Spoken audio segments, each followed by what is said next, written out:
ਜਾਇਆ ਕਰੋ ਯਾਰ। ਬਈ ਜਦੋਂ ਤੁਸੀਂ ਚਰਚ ਜਾਓਗੇ ਫਿਰ ਤੁਹਾਨੂੰ ਖੁਦਾ ਬਲੈਸ ਕਰੇਗਾ। ਇੰਜ ਫੋਨਾਂ ਤੇ ਟਾਈਮ ਬਿਤਾਉਣ ਨਾਲ ਕੁਝ ਨਹੀਂ ਹੋਣਾ।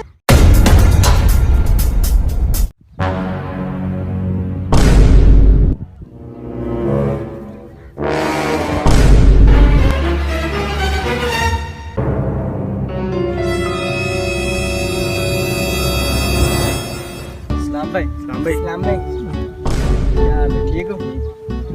हाँ जी पास साहब बिल्कुल ठीक है सर। हाँ जी भाई चर्च जाते हैं? नहीं पास साहब जी चर्च नहीं जाइदा, बस घर दुआ कर ली बस। यार भाई बहुत गलत गल है, चर्च जाया करो यार। ਬਈ ਜਦੋਂ ਤੁਸੀਂ ਚਰਚ ਜਾਓਗੇ ਫਿਰ ਤੁਹਾਨੂੰ ਖੁਦਾ ਬਲੈਸ ਕਰੇਗਾ। ਇੰਜ ਫੋਨਾਂ ਤੇ ਟਾਈਮ ਬਿਤਾਉਣ ਨਾਲ ਕੁਝ ਨਹੀਂ ਹੋਣਾ। ਇਹ ਫਿਲਮਾਂ ਡਰਾਮਿਆਂ ਨੇ ਤੁਹਾਨੂੰ ਕੁਝ ਨਹੀਂ ਦੇਣਾ। ਖੁਦਾ ਅੱਗੇ ਜਾਓ, ਖੁਦਾ ਦੇ ਕਦਮਾਂ 'ਚ ਝੁਕੋ ਬਈ, ਫਿਰ ਤੁਹਾਨੂੰ ਖੁਦਾ ਬਰਕਤ ਦੇਗਾ। ਨਾਲੇ ਕਲਾਮ ਵਿੱਚ ਲਿਖਿਆ ਅਗਰ ਜੇ ਆਪਾਂ ਉਹਦੇ ਵੱਲ ਰਜੂਅ ਲੈ ਕੇ ਆਵਾਂਗੇ ਨਾ ਤੇ ਉਹ ਸਾਡੇ ਵੱਲ ਰਜੂਅ ਕਰੇਗਾ। ਤੇ ਬਿਹਤਰ ਇਹ ਹੈ ਕਿ ਆ ਫਾਲਤੂ ਦਾ ਟਾਈਮ ਇੰਜ ਗੁਜ਼ਾਰਨਾ ਛੱਡ ਦਿਓ। ਇਹ ਫੋਨਾਂ ਵਿੱਚ, ਗਾਣਿਆਂ ਵਿੱਚ, ਫਿਲਮਾਂ ਵਿੱਚ ਕੁਝ ਨਹੀਂ ਰੱਖਿਆ।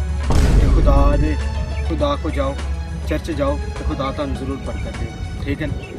ਖੁਦਾ ਤੁਹਾਨੂੰ ਬੜੀ ਬਰਕਤ ਦੇ। ਹੁਣ ਅਸੀਂ ਚੱਲਦੇ। Thank you. जय मसीह। जय मसीह।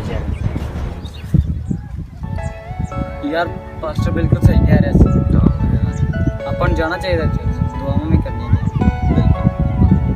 चलिए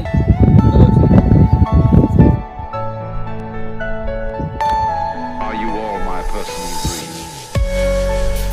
मेरे प्यारे भाइयों, इस वीडियो को बनाने का हमारा मकसद ये है कि जितने भी लोग आज चर्च नहीं जाते वो चर्च जाना शुरू कर दें, क्योंकि खुदा के कलाम में लिखा है तुम मेरी तरफ रजू करो तो मैं तुम्हारी तरफ रजू करूँगा। और आप लोगों से मेरी दरख्वास्त है, खुदा के कलाम को ज़्यादा से ज़्यादा पढ़े, बाइबल मुकद्दस को ज़्यादा से ज़्यादा पढ़े, तो ही आप बाबरकत होंगे। और मेरी इस वीडियो को ज़्यादा से ज़्यादा शेयर करें और हमारे YouTube चैनल को सब्सक्राइब करें। खुदावंद आपको बड़ी बरकत दे। God bless you.